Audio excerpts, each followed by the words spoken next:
Well, the challenge for me is to recognize that, my pride gets in the way sometimes, and as the owner of the company, when she stands up to me, I sometimes feel like I should put my foot down and, take control. I'm the boss. I've seen Clint blow up. It can be pretty ugly. Luckily, it's not really been directed at me necessarily, but I've seen him lose it a few times in the shop, yeah. The challenge factor with Clint being so reactive for my position is very difficult, because then I'm left cleaning up the messes downstairs with the employees. Clint's a roller coaster sometimes. He's very passionate about what he does. The foundry is his life, and he takes it very personally. Yeah, as long as he's on his medication, he's fine. I gotta put it that way. The biggest thing with Clint is he doesn't think of himself as the owner of Deep in the Heart Art Foundry. He is a very humble person when it comes to that. So he doesn't understand the impact that he has in the shop with people. He expects them to just take it as, oh, it's just Clint. And they take it as, that's the owner. The challenges with the artist, I think we all know artists kind of have their quirky nature about them, and that's probably the hardest part of it. For the most part, I really, really enjoy working with all the artists that we have, but sometimes it's just very hard to get what they have in their brain out. Autumn has a way of being serious when it needs to be, and calling things as she sees them. The only problem I have with Autumn is she sticks that finger at me, or she points that finger at me, and it just drives me nuts. Told her one of these days I'm gonna clip it off. Autumn knows how to crack the whip in a way that is professional. Autumn can communicate with the staff about wrongdoings or, bad process, or just it's wrong. Autumn is scary when she's angry, and she, it's awesome, but she's a little scary.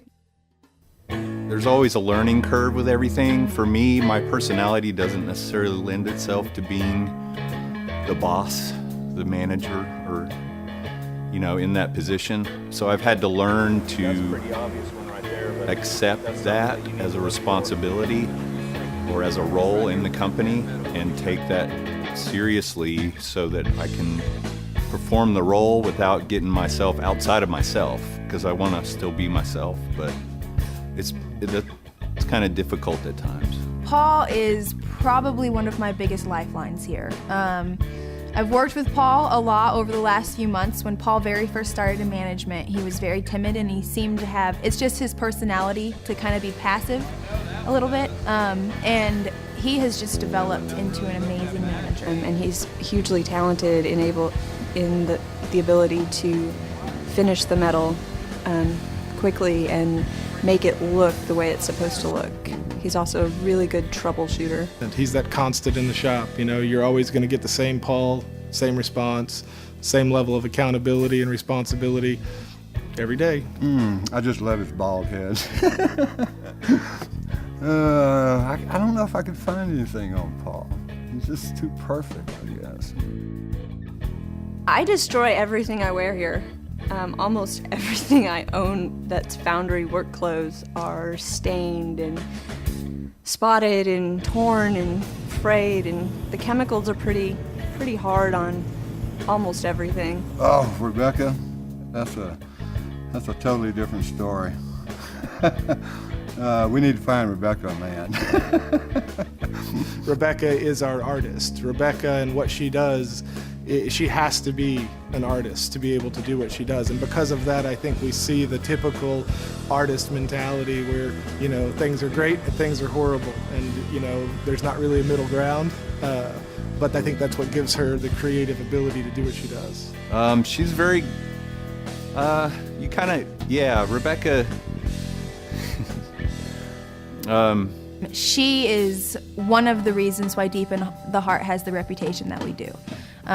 Her alone, we have people coming to this foundry specifically for Rebecca's talent, and I count on her. I tell them when they were over there acting badly, I said, "Get down on your knees and pray." And they kind of get bent out of shape about that. But that's how I got that name, is that I preach to him every once in a while. Hurry up! I probably joke around a lot more with Gary. He can go into a sermon mode, so I call him Reverend Guidry sometimes, his last name being Guidry. And whenever we see each other in the shop, we're passing each other, I give him a Gary, and he gives me a Paul. I boss him around in a very fun way, you know. I'm always telling him to get to work, and it's a fun banter that me and him have with each other. It's the Foundry joke that he's a safety manager because he's already done every stupid thing you can possibly do to hurt yourself. Gary likes to get up on top of something at least once a week and give his fake sermons about how he can save us. I think it's ironic that our safety manager has a missing finger and is constantly the most hurt person in the company.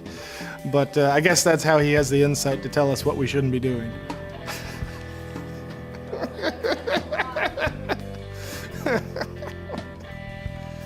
Right, Gary? I would have to say the Deep in the Heart team here are probably the most collective group of talented people I've ever met.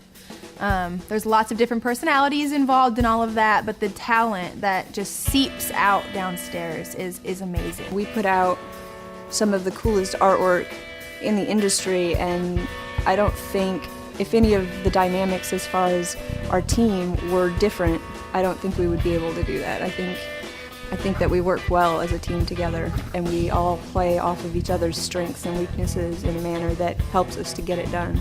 You know, this is my dream, but I can't drive the ship and do everything myself. And so if I don't have their support, their belief, and even some of their own wants and desires included in that, I don't think we can be successful as a company.